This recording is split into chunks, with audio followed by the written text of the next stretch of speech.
Muy buen día, queridos amigos. Espero que se encuentren muy bien. Quiero compartir con ustedes la lectura de la palabra de Dios de este día, del capítulo 10 del Evangelista San Mateo, de los versículos 16 al 23. Escuchemos. En aquel tiempo, Jesús dijo a sus apóstoles: Yo los envío como ovejas entre lobos. Sean pues precavidos como las serpientes y sencillos como las palomas. Cuídense de la gente, porque los llevarán a los tribunales, los azotarán en las sinagogas, los llevarán ante los gobernadores y reyes por mi causa. Así darán testimonio de mí ante ellos y ante los paganos. Pero cuando los enjuicien, no se preocupen por lo que van a decir o por la forma de decirlo, porque en ese momento se les inspirará lo que han de decir. Pues no serán ustedes los que hablen, sino el Espíritu de su Padre el que hablará por ustedes. El hermano entregará a su hermano a la muerte, y el padre a su hijo. Los hijos se levantarán contra sus padres y los matarán. Todos los odiarán a ustedes por mi causa, pero el que persevere hasta el fin se salvará. Cuando los persigan en una ciudad, huyan a otra. Yo les aseguro que no alcanzarán a recorrer todas las ciudades de Israel antes de que venga el Hijo del Hombre. Palabra del Señor. Queridos hermanos, seguimos escuchando el capítulo 10 del Evangelio de San Mateo. 3 días en los que hemos escuchado este capítulo. Es el envío misionero. Jesús envía a sus discípulos. Recordamos, el día miércoles decía el Evangelio, los envía a buscar a las ovejas perdidas de la casa de Israel. El día de ayer Jesús les dice además, no lleven provisiones para el camino, confíen. Confíen porque el trabajador tiene derecho a su sustento. Dios será providente con el buen discípulo. Y el día de hoy además Jesús nos hace otra invitación. Jesús invita a sus discípulos, primero, a reconocer que Dios estará siempre con ellos, que no se preocupen, Dios está de su lado. Les invita además a ser astutos, pero al mismo tiempo sencillos. La astucia para llevar su palabra, la astucia para contrarrestar los ataques del adversario, pero al mismo tiempo la sencillez, la pureza, la inocencia del corazón para comunicar auténticamente el mensaje de Jesús.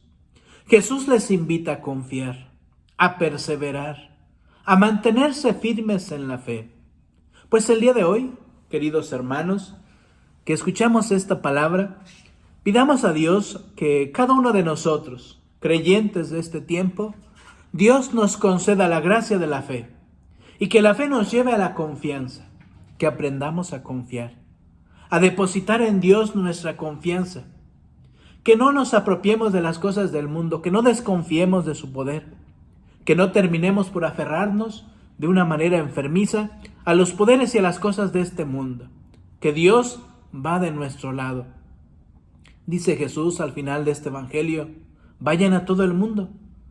Yo estaré con ustedes todos los días. Y así quiere mostrarse Jesús a sus discípulos. Yo estaré con ustedes. No se preocupen por lo que van a decir o por la forma de decirlo. Dios les dará la sabiduría. Confiemos en Dios. Pidamos a Dios que nos acompañe con su luz y su providencia y que seamos dóciles a su voz. Dice uno de nuestros santos, San Agustín, y quiero compartir con ustedes. Nadie confía en sí mismo al hablar. Nadie confía en sus propias fuerzas al sufrir la prueba. Ya que si hablamos con rectitud y prudencia, nuestra sabiduría proviene de Dios. Y si sufrimos los males con fortaleza, nuestra paciencia es también don suyo. Dice San Agustín, nadie confíe en sus propias fuerzas. Nadie confíe en sí mismo al hablar. Confiemos en Dios. Depositemos nuestra confianza en Él, pues Él nos dará su sabiduría, Él nos dará su fortaleza. Y por eso dice el mismo San Agustín, Dios no manda imposibles.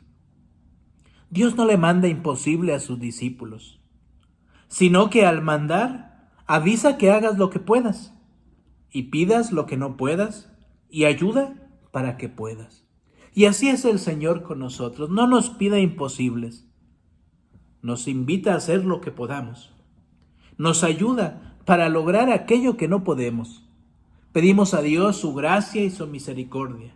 Pidamos que nos conceda la sabiduría que salva, que nos conceda esa fortaleza que anime nuestro caminar cristiano. Queridos hermanos, reciban un afectuoso saludo, reciban la bendición de sus sacerdotes. No dejemos de pedir a Dios el don de la fe. Y esa fe nos llevará sin duda a reconocer lo que Dios nos está pidiendo cada día, sensibles a su voz, atentos a sus inspiraciones. Dios no deja de dar a sus discípulos la palabra que salva. El Señor, que ha sido bueno con nosotros, el Señor lo seguirá haciendo. Confiemos en Él. La bendición de Dios Todopoderoso, que es Padre, Hijo y Espíritu Santo, descienda sobre ustedes, les acompañe siempre.